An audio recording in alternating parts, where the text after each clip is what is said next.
Hello everyone and welcome back to my channel. आज का जो वीडियो है ये साइंस का है, सेकंड वीडियो है।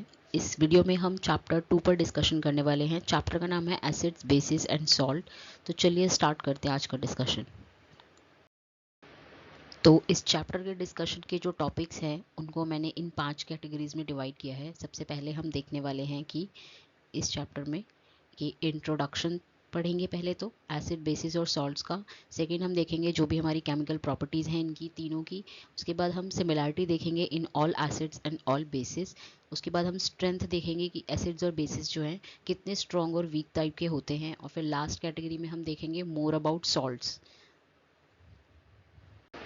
तो बात कर लेते हैं इंट्रोडक्शन से, जिसमें हम सबसे पहले एसिड्स का इंट्रोडक्शन देखेंगे। जिसे यहाँ पर लिखा गया है, एसिड्स जो होते हैं वो हमारे सावर होते हैं इन टेस्ट। सावर मतलब थोड़ा खट्टे में होते हैं टेस्ट में, ठीक है। And change the colour of the blue litmus to red, यानी ब्लू कलर का ये जो लिटमस पेपर दिखाया गया है, जब हम इसको एसिडिक सोल्यूशन में डिप करते हैं तो उसका कलर चेंज होकर ब्लू से रेड हो जाता है, ठीक है। और जो हमारे बेसिस होते हैं वो बिटर होते हैं, टेस्ट में कड़वे होते हैं, और उनका कलर जो होता है वो चेंज कर देते हैं रेड लिटमस पेपर का टू ब्लू। यानी इसमें जो पेपर का स्ट्रिप डिप किया था पीएच पेपर का, वो रेड कलर का था लिटमस पेपर। उसको जब हमने बेसिक सोल्यूशन में डाला तो उसका कलर ब्लू हो गया। और जो हमारे सॉल्ट्स होते हैं वो बनते हैं एसिड और बेसिस के कॉम्बिनेशन से, और इनमें जो होता है कोई कलर चेंज ऑब्जर्व नहीं होता अगर हम लिटमस पेपर को डिप करते हैं तो, ठीक है।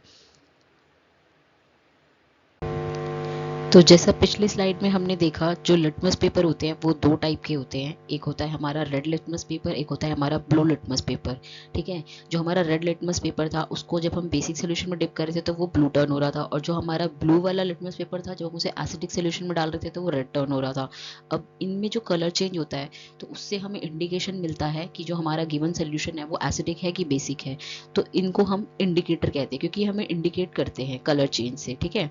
तो इंडिकेटर्स का काम क्या है? It helps us to determine whether a given solution is acidic और basic by change in colour, ठीक है। फॉर एग्जाम्पल, लिटमस जो है हमारा एक नेचुरल इंडिकेटर है, extracted from lichens, its solution is purple dye in neutral medium. यानी ये एक टाइप ऑफ प्लांट होते हैं जिससे हम ये सोल्यूशन बनाते हैं, लिटमस सोल्यूशन, ठीक है। तो ये जो लाइकेंस होते हैं इन्हीं से ही क्यों बनाते हैं? क्योंकि ये जो लाइकेंस होते हैं ना, ये जैसे ही एयर में हमारा जो पीएच होता है वो चेंज होता है, थोड़ा भी एसिडिक ज़्यादा हो जाता है या पीएच में थोड़ा भी चेंज आता है, तो ये वाले प्लांट्स जो होते हैं, सबसे पहले ये प्लांट होते हैं जो डाई होते हैं। तो अगर एनवायरनमेंट में ये प्लांट मरना शुरू हो जाते हैं ना, तो उससे हमें पता लगता है कि वहाँ की जो एयर है वो बहुत पोल्यूटेड है, क्योंकि उसका पीएच बदल चुका है, ठीक है। तो इसीलिए इनको नेचुरल इंडिकेटर कहते हैं एनवायरनमेंट में, ठीक है। तो वैसे ही देखते हैं हम और इंडिकेटर्स कौन से हैं। जैसे टर्मरिक है, वो भी एक नेचुरल इंडिकेटर है, ठीक है। क्योंकि जब हम खाना वगैरह खाते हैं, सब्जी वगैरह गिर जाती है कपड़ों पे तो एसिडिक होती है, क्योंकि उसमें ऑयल वगैरह रहते हैं, तो वो एसिडिक होता है। और जब वो कपड़ों पे गिरता है तो येलो येलो से स्टेन पड़ जाते हैं, ठीक है। और फिर जब हम उसे वॉश करते हैं सोप के साथ, और सोप जो होते हैं वो बेसिक होते हैं, तो उसमें जो कलर होता है येलो वो टर्न हो जाता है रेडिश ब्राउन में। लेकिन वापस से जब हम उसे पानी में दोबारा से धोते हैं तो फिर वो वापस से येलो कलर फिर दोबारा आ जाता है। तो इससे भी हमें पता लगता है कि कलर चेंज हो रहा है। तो यानी मीडियम जो था एसिडिक से बेसिक से वापस से एसिडिक में आ गया है, तो इसीलिए कलर चेंज ऑब्जर्व होता है। तो टर्मरिक भी एक नेचुरल इंडिकेटर ही है, ठीक है। और कौन से नेचुरल इंडिकेटर है हमारे पास? जैसे कि अनियन, वनीला, क्लोव। यानी जो ऊपर वाले थे वो कलर चेंज दे रहे थे। अब कुछ चीज़ें ऐसी भी होती हैं जिनका एक स्ट्रॉन्ग स्मेल होता है, फ्लेवर होता है, तो हम उसकी स्मेल से बता सकते हैं कि वो चीज़ एसिडिक है कि बेसिक। अब जैसे जो बेसिक चीज़ें होंगी ना, वो थोड़ा स्मेल में थोड़ी बिटर होंगी, ठीक है। जैसे कि हमारा ये क्लोव हो गया, लौंग होती है ना, हिंदी में बोलते हैं। और जैसे जो हमारी एसिडिक चीज़ें हैं वो थोड़ी मीठे में या थोड़ा उनका स्ट्रॉन्ग स्मेल होगा। जैसे अनियन हो गया, वनीला हो गया, थोड़ा स्वीट सा स्मेल होगा इनका। सावर चीज़ों का भी जो स्मेल होता है वो भी एसिडिक में आता है, जैसे दही हो गई, ठीक है। तो जिनको हम स्मेल करके बता सकते हैं ना, उन्हें कहते हैं ओला फैक्ट्री इंडिकेटर। ओला फैक्ट्री मतलब जिनको हम स्मेल कर सके, क्योंकि हमारे ब्रेन में ओला फैक्ट्री नर्व्स होती है ना, जो हम स्मेल से सेंस करते हैं, सेंसरी ऑर्गन होता है ना ये, तो उसी के नाम से इसका नाम है, ठीक है। अगली कैटेगरी है सिंथेटिक इंडिकेटर्स।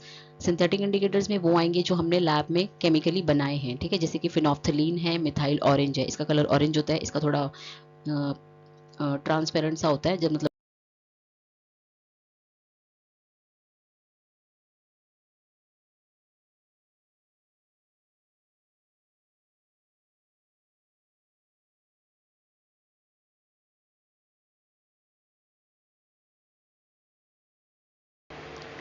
तो चलिए बात कर लेते हैं अब केमिकल प्रॉपर्टीज़ की।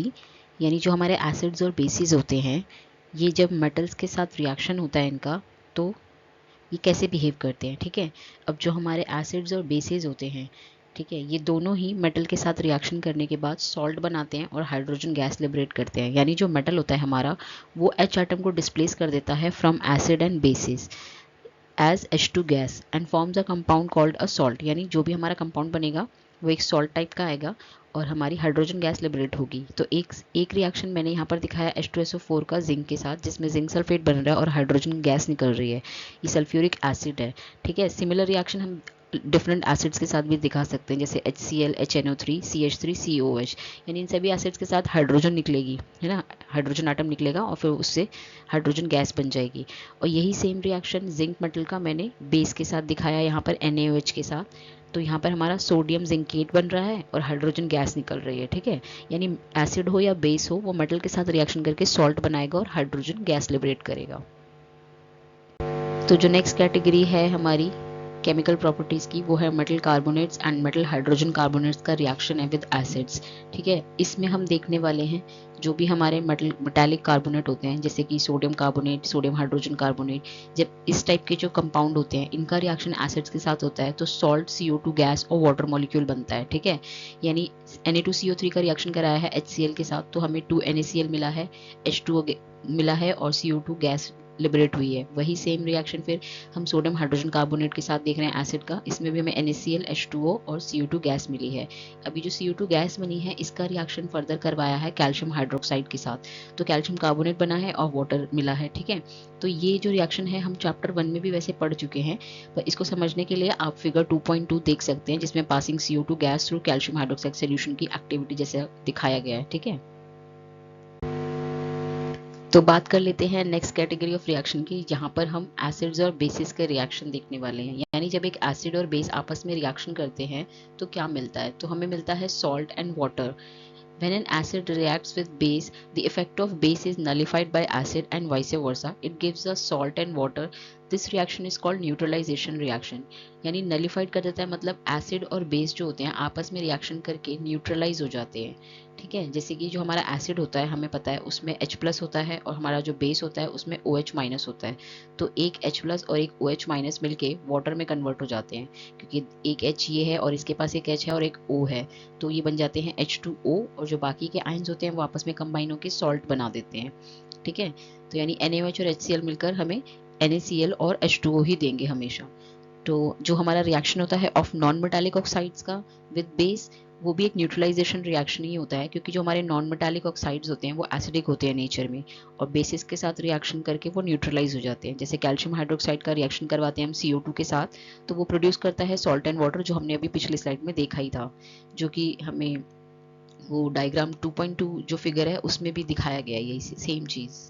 तो चलिए अब बात कर लेते हैं reaction of metallic oxides with acids. जो हमारे मेटालिक ऑक्साइड्स होते हैं, ठीक है, उनका रिएक्शन हम करेंगे अगर एसिड्स के साथ तो हमें सॉल्ट एंड वाटर मिलता है। यानी जैसे हमारा कॉपर ऑक्साइड है, उसको अगर हम डाइल्यूट हाइड्रोक्लोरिक एसिड्स के साथ ट्रीट करते हैं तो हमें एक ब्लू ग्रीन कलर का सोल्यूशन मिलता है कॉपर क्लोराइड का, ठीक है, और वाटर फॉर्म हो जाता है आफ्टर रिएक्शन। यानी ये ब्लैक कलर का जो सॉल्ट यहाँ दिख रहा है ये हमारा कॉपर ऑक्साइड है, और फिर उसको हमने जो टेस्ट ट्यूब में डाला है उसमें HCl लिया था, तो उसमें जैसे ही हमने कॉपर ऑक्साइड डाला तो उसका कलर जो था चेंज हो गया और वो कॉपर क्लोराइड बन गया और वाटर भी इसी में बना है, तो एक्वस मीडियम में आया है। ये ब्लू ग्रीन कलर में टर्न हो जाता है एसिड में जाते ही। सिमिलर रिएक्शन जो है हम ऑब्जर्व कर सकते हैं with metal oxide and base give salt and water. तो यही सेम रिएक्शन बेसिस के साथ भी आता है, सॉल्ट एंड वाटर ही बनता है, ठीक है। तो चलिए बात कर लेते हैं what do all acids and all basis have in common, ठीक है।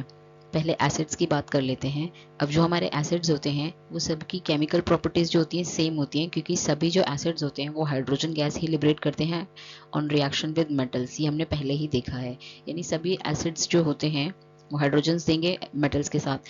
इसका मतलब है सभी एसिड्स के पास हाइड्रोजन आयन है, ठीक है। जो हमारे पॉजिटिव आयन होते हैं उनको हम बोलते हैं केटायन और जो हमारे नेगेटिव आयन्स होते हैं उनको हम बोलते हैं एनायन।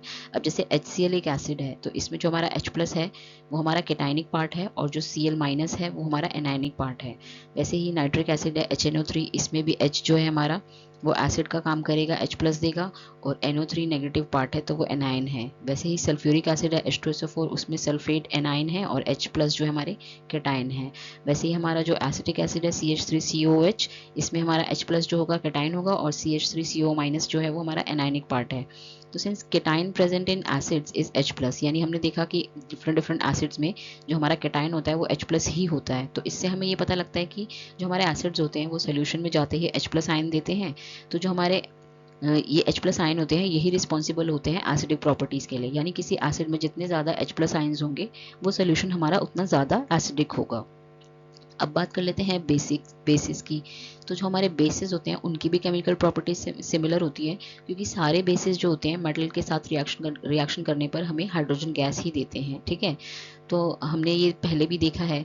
तो जो हमारे बेसिस होते हैं उनमें OH माइनस एनाइन होता है, ठीक है, क्योंकि इनमें नेगेटिव पार्ट होता है OH माइनस, तो उसको नेगेटिव पार्ट को एनाइन से दिखाते हैं, और जो पॉजिटिव पार्ट होता है उसको हम कैटाइन बोलते हैं। यानी NaOH जो हमारा एक बेस है, इसमें जो OH माइनस है वो हमारा एनाइनिक पार्ट है, और Na जो है Na प्लस वो हमारा कैटाइनिक पार्ट है। वैसे KOH है, इसमें OH हमारा एनाइनिक पार्ट है और K जो है हमारा कैटाइनिक पार्ट है।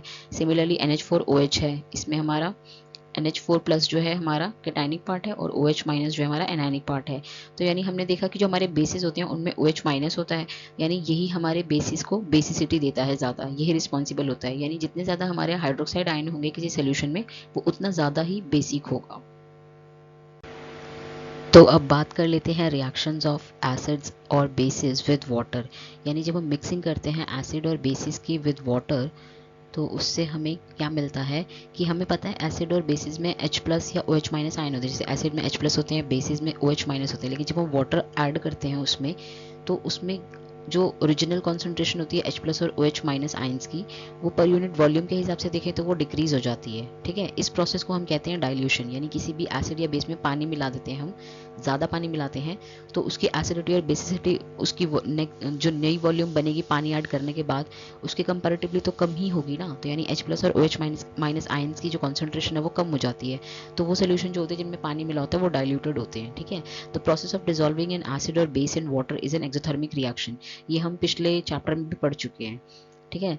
तो ऐसे जो एक्सोथर्मिक रिएक्शंस होते हैं उनको बहुत ध्यान से करना पड़ता है विद कांस्टेंट स्टरिंग, जैसे कि इस वीडियो में दिख भी रहा है कि हम किसी एसिड में वाटर मिला रहे हैं तो कितनी तेजी से ये रिएक्शन हो रहा है और हीट रिलीज हो रही है, ठीक है।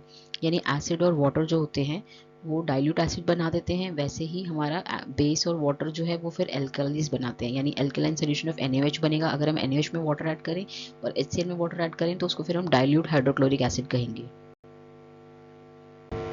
अब नेक्स्ट टॉपिक जो है वो है स्ट्रेंथ ऑफ एसिड्स और बेस सोल्यूशन। यानी इसमें हम देखेंगे कि जो एसिड्स होते हैं हमारे, कोई एसिड कितना स्ट्रॉन्ग होता है और कितना बेसिक होता है, ठीक है। तो जो स्केल जो है मेजरमेंट का हाइड्रोजन आयन की कॉन्सेंट्रेशन का, उसे ही हम कहते हैं pH स्केल, ठीक है। द pH स्केल में जो P है हमारा in the pH stands for potence, German में मीन्स पावर, यानी कितना ज़्यादा हमारा हाइड्रोजन आयंस का कॉन्सेंट्रेशन है, ठीक है। On the pH scale we can measure pH generally from 0 to 14। यानी इस स्केल में जो वैल्यूज़ हैं वो हम 0 से लेके 14 तक वैल्यूज़ होती हैं, और जो बीच का 7 होता है मिडिल का वो न्यूट्रल वैल्यू होता है, ठीक है। और इससे जब हम 7 से लोअर वैल्यूज़ पे जाएंगे यानी 7 to 0 जाएंगे तो हम एसिडिक साइड पे जाएंगे, और जब हम 7 से हायर वैल्यूज़ यानी 14 तक जाते हैं तो हम बेसिक वैल्यूज़ की तरफ जाते हैं, ठीक है। यानी जो बहुत ज़्यादा एसिडिक चीज़ें होंगी उनका pH 0 के क्लोज आएगा। तो जो pH स्ट्रिप में जो कलर्स होते हैं, ये जैसे यहाँ पर इस स्ट्रिप में ये दिखा रखे हैं ना, तो pH पेपर में ऊपर टॉप पर एक स्ट्रिप होती है, उन पर ये सारे कलर मेंशन होते हैं। तो हमारे सोल्यूशन का जिस भी मतलब किसी भी हम मीडियम में pH पेपर डिप करते हैं तो जो भी कलर आता है तो फिर हम इसी स्ट्रिप से उसको मैच करके पता लगाते हैं कि वो कितना एसिडिक या बेसिक है। यानी अगर रेड के क्लोज आएगा तो वो हमारा एसिडिक में जाएगा साइड, ठीक है, और अगर वो ब्लू में आता है तो वो बेसिक साइड में जाता है। जैसे कि यहाँ पर एक्सप्लेन किया हुआ है, it means higher the pH value of a solution it is more basic and less acidic in nature. यानी pH वैल्यू 7 से हायर आती है तो हम बेसिक साइड पे जाएंगे, यानी इस साइड पे जो भी चीज़ें हैं वो सारी बेसिक हैं, मोर बेसिक हैं और लेस एसिडिक होंगी। वैसे ही 7 से लोअर पे जाएगा, if the lower value of pH of a solution then it is more acidic and less basic. यानी 7 से 0 की साइड जाएंगे तो हम एसिडिक साइड पे जाएंगे, यहाँ की जो चीज़ें होंगी वो मोर एसिडिक और लेस बेसिक होंगी, ठीक है। तो इसी हिसाब से हमने स्ट्रॉन्ग एसिड और स्ट्रॉन्ग बेसिस में कैटेगराइज किया है अपने एसिड और बेसिस को। यानी जो स्ट्रॉन्ग एसिड्स होते हैं वो होते हैं sulphuric acid, hydrochloric acid, nitric acid, और जो वीक एसिड होते हैं वो हमारे होते हैं CH3COH। यानी ये जो विनेगर होता है ना, जो चाउमीन वगैरह में डालते हैं वाइट विनेगर, ये उसका ही फॉर्मूला है, ठीक है। वैसे ही हमारे स्ट्रॉन्ग बेसिस होते हैं जैसे कि NaOH, KOH या ब्लीच हो गई, ठीक है, वो सब। और वीक बेस में आता है हमारा NH4OH, ठीक है। और यहाँ पे डिफरेंट डिफरेंट कैटेगरी में लिख रखा है, जैसे कि जो लेमन जूस होता है वो थोड़ा टेस्ट में सावर होता है तो उसका pH 2 आता है, वाइन का दे रखा है। फिर यहाँ पर रेन वाटर का 5.5 दिया है, ह्यूमन ब्लड का 7 के क्लोज होता है, ठीक है। वैसे ही बेकिंग सोडा है, क्योंकि वो सोप वगैरह की साइड में जाते हैं हम जब, तो हमारे को बेसिक मिलने लगती हैं चीज़ें, ठीक है। जैसे यहाँ ब्लीचिंग पाउडर का दिया है 12.5, ठीक है। तो अब बात कर लेते हैं importance of pH in everyday life, जिसमें सबसे पहले हम देखने वाले हैं प्लांट्स और एनिमल्स के लिए पीएच का क्या इंपॉर्टेंस है। जो लिविंग ऑर्गेनिज्म होते हैं वो एक narrow range of pH change तक ही जी सकते हैं। यानी पीएच में अगर ज़्यादा चेंजेस हो जाते हैं तो उनकी लाइफ पे बहुत गहरा इफेक्ट पड़ता है। यानी कि जैसे हम देखें, अगर हमारी एयर में अगर ज़्यादा एसिड्स हम लोग पोल्यूशन करते हैं तो ज़्यादा एसिड्स अगर एयर में मिक्स होते हैं, और अगर रेनफॉल होता है तो वही पानी जो होता है रेन का उस एसिड्स के साथ मिक्स हो जाता है, तो जो रेन होती है वो एसिडिक हो जाती है। और वही अगर एसिडिक रेन सॉइल पर आती है और या फिर रिवर्स में फॉल करती है तो उससे उनका पीएच चेंज हो जाता है। तो उस पर डिपेंडेंट जो लिविंग ऑर्गेनिजम्स होते हैं उनका लाइफस्टाइल फिर अफेक्ट होता है, ठीक है। यानी जैसे यहाँ पर लिखा है, अगर acid rain as it falls into soil and river it lowers their pH which makes survival of terrestrial and aquatic life difficult, ठीक है। अब अगली कैटेगरी है pH in our digestive system. यानी जो हमारा स्टमक होता है उसमें हमें पता है हाइड्रोक्लोरिक एसिड बनता है जो कि डाइजेशन में हेल्प करता है, ठीक है। अब हमारे स्टमक में अगर एसिड है तो हमारा स्टमक अफेक्ट क्यों नहीं होता, क्योंकि हमारे स्टमक पे एक लाइनिंग होती है जो हमें उस एसिड से प्रोटेक्ट करती है। लेकिन कभी कभार जब हम ओवर ईटिंग कर लेते हैं या कुछ ऐसा खा लेते हैं जो ईजिली डाइजेस्ट नहीं हो पाता है तो हमारे पेट में दर्द होता है, ठीक है, इरिटेशन होती है और पेन होता है। तो उससे बचने के लिए फिर हम लोग बेसिस लेते हैं, जो कि जिनको हम एंटासिड्स कहते हैं, क्योंकि बेसिस लेने से हमारा न्यूट्रलाइजेशन रिएक्शन हो जाएगा, ठीक है। जैसे इनो वगैरह पीते हैं ना, कभी एसिडिटी ज़्यादा हो जाती है तो ये वही है, ठीक है। और अगली कैटेगरी है कि pH change causes tooth decay. यानी जब दांत वगैरह खराब होना शुरू हो जाते हैं, यानी अगर हमारे मुंह का पीएच 5.5 वैल्यू से कम रहता है तो जो दांत में जो टिश्यू होता है ना, इनामल टिश्यू, जो कि कैल्शियम हाइड्रोक्सी एपेटाइट का बना होता है, ये खराब होना शुरू हो जाता है, ये कोरोड होना शुरू हो जाता है। सबसे पहले जैसे मेटल में कोरोजन होता है ना, तो दांतों में होने लगता है कोरोजन, तो दांत खराब होने लग जाते हैं अगर पीएच काफ़ी लंबे समय तक 5.5 से कम रहे। यानी हम बहुत ज़्यादा मीठा या एसिडिक चीज़ें खाते हैं तब ऐसा होना शुरू हो जाता है। तो फिर उनसे बचने के लिए हम लोगों को टूथपेस्ट यूज़ करने पड़ते हैं। मॉर्निंग में सभी ब्रश करते हैं, तो जो टूथपेस्ट होते हैं ये बेसिक होते हैं, तो फिर ये उस एक्सेस एसिड को न्यूट्रलाइज कर देते हैं और हमारे को टूथ डीके से प्रिवेंट करते हैं, ठीक है। अगला है सेल्फ डिफेंस बाय एनिमल्स। इसमें क्या है, जो हनी बी होती हैं, जो मधुमक्खियाँ होती हैं, जब वो डंक मारती हैं, स्टिंग उनका जो लगता है, तो वो एक एसिड होता है जो वो रिलीज़ करती हैं, और वो एसिड जो होता है हमें बहुत ज़्यादा पेन और इरिटेशन देता है। अगर हम उसी जगह पर अगर हम कोई बेस अप्लाई कर लेते हैं तो उससे हमें रिलीफ मिलता है, ठीक है। तो जो क्योंकि बेस होता है वो उस एसिड को न्यूट्रलाइज कर देता है, तो उससे हमें रिलीफ मिलता है फिर। यानी इससे हमें ये समझ में आता है कि जो पीएच है उसका हमारी एवरीडे लाइफ में बहुत ज़्यादा इंपॉर्टेंस है, क्योंकि उसके बदलने से हमारी लाइफ जो होती है ज़्यादा अफेक्ट होती है, ठीक है। तो बात कर लेते हैं आज के लास्ट टॉपिक की, मोर अबाउट सॉल्ट्स, जिसमें कि हम देखेंगे कुछ जो सॉल्ट्स हम देख रहे थे कि एसिड और बेस के रिएक्शन से बनते हैं वो एक्चुअली में होते क्या हैं और उनसे हम और फर्दर क्या क्या बना सकते हैं, ठीक है। अब हमें पता है केमिकल्स जो हम बनाते हैं from common salt, sea water में जो हमें पता है हमारा जो घरेलू नमक होता है सोडियम क्लोराइड, वो हम सी वाटर से ही सेपरेट करके निकालते हैं, ठीक है। तो अगर इसमें इम्प्योरिटीज़ होती हैं तो ये ब्राउन कलर का होता है, तो उस सॉल्ट को हम बोलते हैं रॉक सॉल्ट, ठीक है, रॉक सॉल्ट। और जो हमारा कॉमन सॉल्ट होता है NaCl, वो एक रॉ मटेरियल होता है हमारे जो केमिकल्स होते हैं डेली यूज़ के, क्योंकि हम NaCl का ही यूज़ करके बहुत से डिफरेंट टाइप के केमिकल्स बनाते हैं, जैसे सोडियम हाइड्रोक्साइड, बेकिंग सोडा हो गया, वॉशिंग सोडा हो गया, ब्लीचिंग पाउडर हो गया, या और भी अदर केमिकल्स हो गए, ठीक है। पहले तो हम देख लेते हैं सोडियम हाइड्रोक्साइड का फॉर्मेशन कैसे होता है, ठीक है। एक क्लोर अल्काली प्रोसेस होता है जिससे हम सोडियम हाइड्रोक्साइड बनाते हैं। हुआ क्या है, यहाँ पर दो टैंक, जैसे ये टैंक है, ठीक है, इसमें यहाँ पर एक सेमी परमेबल मेम्ब्रेन होता है, तो यहाँ पर हम दो इलेक्ट्रोड लगाते हैं कार्बन के, और एक साइड को हम बैटरी के पॉजिटिव एंड से जोड़ेंगे, एक साइड को नेगेटिव से, ठीक है। तो यहाँ से एक इनलेट होता है जिससे हम ब्राइन सोल्यूशन डालते हैं, यानी NaCl का सोल्यूशन यहाँ से जाएगा, और ये इलेक्ट्रिसिटी की वजह से तो ये जो सोल्यूशन होता है ये टूट जाता है Na+ और Cl- आयन में, ठीक है, और H और OH- आयन में।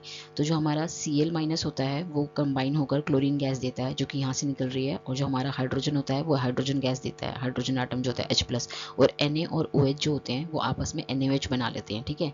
तो यानी सोडियम हाइड्रोक्साइड फॉर्मेशन हो रहा है, हमने यहाँ से डाला था NaCl वाला सोल्यूशन, और आउटलेट में ये वाले पाइप से हमें NaOH मिल गया। यानी पहला कंपाउंड जो हमने बनाया है हमारे घरेलू NaCl से, वो है हमारा वाटर के साथ क्लोर अल्काली प्रोसेस करने के बाद हमें सोडियम हाइड्रोक्साइड मिला है, क्लोरीन गैस मिली है और हाइड्रोजन मिला है, ठीक है। तो पहला कंपाउंड हमने सोडियम हाइड्रोक्साइड बना लिया। अब हम आगे देखते हैं हम और क्या क्या फर्दर बना सकते हैं। अब पिछली स्लाइड में जो रिएक्शन हमने देखा था क्लोर अल्काली प्रोसेस, उसमें हमने देखा था Cl2 गैस बनती है। उस Cl2 गैस का हम यूज़ करते हैं ब्लीचिंग पाउडर बनाने में, ठीक है। तो ब्लीचिंग पाउडर जो होता है उसका फॉर्मूला होता है हमारा कैल्शियम ऑक्साइड क्लोराइड, ठीक है, कैल्शियम ऑक्सीक्लोराइड, ठीक है। तो जो ब्लीचिंग पाउडर होता है इसको हम प्रोड्यूस कैसे करते हैं, इसमें हम Cl2 गैस का रिएक्शन कराते हैं ड्राई स्लेट लाइम से, कैल्शियम हाइड्रोक्साइड का रिएक्शन कराएंगे Cl2 के साथ, तो हमें कैल्शियम ऑक्सीक्लोराइड मिलेगा और वाटर मिलेगा, ठीक है। तो ये कैल्शियम ऑक्सीक्लोराइड जो है यही होता है हमारा ब्लीच, ठीक है। अब ब्लीच के यूजेस क्या क्या हैं ये यहाँ पर लिखे हुए हैं, जैसे bleaching cotton and linen in textile industry, यानी कपड़ा इंडस्ट्री में कॉटन और लिनन जो होता है क्लोथ्स होते हैं उनको ब्लीच करने में काम आता है, वाइट बनाने में, ठीक है। ब्लीचिंग वुड पल्प इन पेपर इंडस्ट्री, यानी जो पेपर हम जिस पर लिखते हैं उसको भी ब्लीच करने में काम आता है ये, ठीक है। और जैसे लॉन्ड्री वगैरह में कपड़े धुलते हैं तो वहाँ भी ब्लीचिंग एजेंट यूज़ होते हैं। Oxidising agent in chemical industry, क्योंकि इसके पास ऑक्सीजन है ना, तो ये एक ऑक्सीडाइजिंग एजेंट का भी काम करता है। Cleaning water to make it germ free, और जो घरों में पानी आता है तो जो जहाँ पे भी ये वाटर ट्रीटमेंट प्लांट होते हैं वहाँ पे हम ब्लीच यूज़ करते हैं पानी को क्लीन करने के लिए, ठीक है, जर्म फ्री करने के लिए।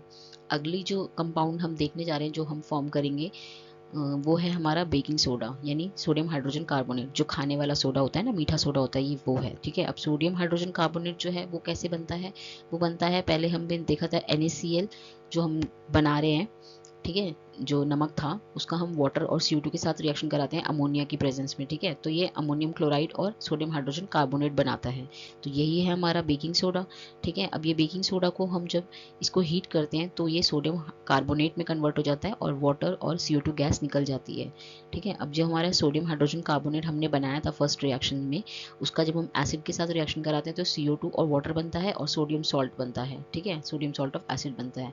अब बेकिंग सोडा की क्या यूज़ है, हमें पता है कि ये एक एंटा एसिड का काम करता है, यानी जब ज़्यादा एसिडिटी होती है तो हम अगर बेकिंग सोडा खाते हैं तो न्यूट्रलाइजेशन हो जाता है और हमें रिलीफ मिलता है, ठीक है, पेन से, एसिडिटी के, ठीक है। It is also use in the cooking like baking, baking वगैरह में भी इसी का यूज़ होता है, ठीक है। और जो हमारे फायर एक्सटिंग्विशर होते हैं ना उसमें भी सोडियम हाइड्रोजन कार्बोनेट का यूज़ होता है, क्योंकि ये रिएक्शन करता है और CO2 गैस निकालता है, तो ऑक्सीजन के साथ कॉन्टैक्ट फायर का खत्म हो जाता है तो इसलिए आग बुझ जाती है, इसलिए इसको हम फायर एक्सटिंग्विशर में भी यूज़ करते हैं। अब हमने देखा था जब हमने सोडियम हाइड्रोजन कार्बोनेट को हीट किया था तो वो सोडियम कार्बोनेट बन गया था। अब ये सोडियम कार्बोनेट जो होता है ना ये हमारा वॉशिंग सोडा होता है, ठीक है। अब वॉशिंग सोडा जो होता है, यानी यहाँ पे हमने देख लिया कि ये कैसे बनता है, यानी हमें सोडियम कार्बोनेट जो बनाना होगा अगर, तो हम बेकिंग सोडा को अगर हीट कर देंगे तो वो वॉशिंग सोडा बन जाएगा, ठीक है, जैसे कपड़े धोने वाला जो सोडा होता है ना ये वो है, ठीक है। तो सोडियम कार्बोनेट जो है हमारा, इसको हम पानी 10 मॉलिक्यूल जो वाटर के साथ मिलाते हैं तो ये ऐसा कन्वर्ट हो जाता है Na2CO3 10H2O, यानी एक जो इसका वो होगा क्रिस्टल होगा उसमें 10 वाटर मॉलिक्यूल्स होते हैं। अब ये किस में यूज़ होता है, ये यूज़ होता है ग्लास इंडस्ट्री में, सोप इंडस्ट्री में, पेपर इंडस्ट्री में, used in manufacturing of borax as domestic cleaning agent removing hardness of water, ठीक है, मतलब सोप्स वगैरह बनाने में ज़्यादा यूज़ होता है ये। तो चलिए बात कर लेते हैं आज के लास्ट टॉपिक ऑफ डिस्कशन की, वाटर ऑफ क्रिस्टलाइजेशन। जैसे अभी पिछली स्लाइड में हमने देखा सोडियम कार्बोनेट मॉलिक्यूल के साथ 10H2O जो होते हैं वो प्रेजेंट रहते हैं उसके क्रिस्टल में एक में, तो यही होता है वाटर ऑफ क्रिस्टलाइजेशन, यानी fix number of water molecule जो प्रेजेंट होते हैं in one formula unit of a salt, ठीक है। तो जैसे अदर एग्जांपल अगर हम देखें तो कॉपर सल्फेट जो होता है वो पेंटाहाइड्रेट की फॉर्म में होते हैं, यानी कॉपर सल्फेट के साथ 5 वाटर मॉलिक्यूल होते हैं। जब ये 5 वाटर मॉलिक्यूल के साथ होता है तो ये ब्लू कलर का आता है, ठीक है, ब्लू कलर का इसका सॉल्ट होता है। लेकिन जब हम इसे हीट करते हैं ना तो इसमें से ये वाटर मॉलिक्यूल उड़ जाते हैं, तो इसका कलर जो होता है ब्लू से चेंज होकर वाइट हो जाता है, तो उसमें हाइड्रेट नहीं होते हैं, फिर वो सिंपल कॉपर सल्फेट होता है, ठीक है।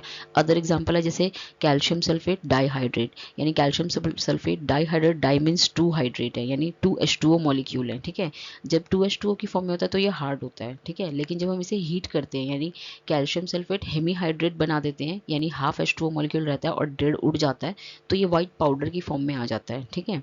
यानी वाटर ऑफ क्रिस्टलाइजेशन जो होता है वो एक यूनिट फार्मूला में जितने वाटर मॉलिक्यूल साथ आते हैं वो वही होता है, ठीक है।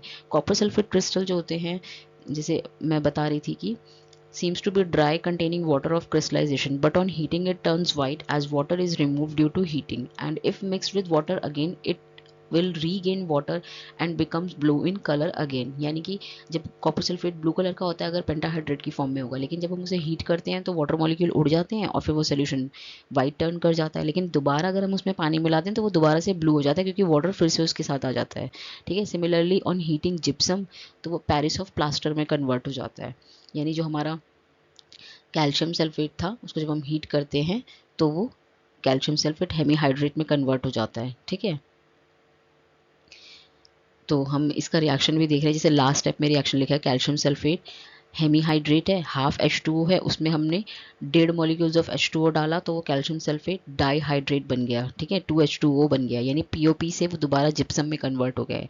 यानी on heating gypsum at 373 kelvin it loses water molecule and becomes calcium sulphate hemihydrate, also called as Paris of plaster POP, ठीक है। It is a white powder on mixing with water it changes to gypsum giving a hard solid mass, that's why doctor use it for supporting fractured bones in the right position. यानी ये क्योंकि ये hard हो जाता है इसीलिए इसको ज़्यादा यूज़ करते हैं बोन्स जब फ्रैक्चर हो जाती है तो उनको सपोर्ट करने के लिए, ताकि उनका राइट पोजीशन में बोन आ जाए, ठीक है, जिनकी भी हड्डियाँ वगैरह टूट जाती हैं तो, ठीक है। तो यही था आज का लास्ट टॉपिक ऑफ डिस्कशन। अगर आपको ये वीडियो अच्छा लगा हो तो प्लीज़ इसको लाइक कीजिए, शेयर कीजिए और मेरे चैनल को सब्सक्राइब कीजिए, and thank you very much for watching this video.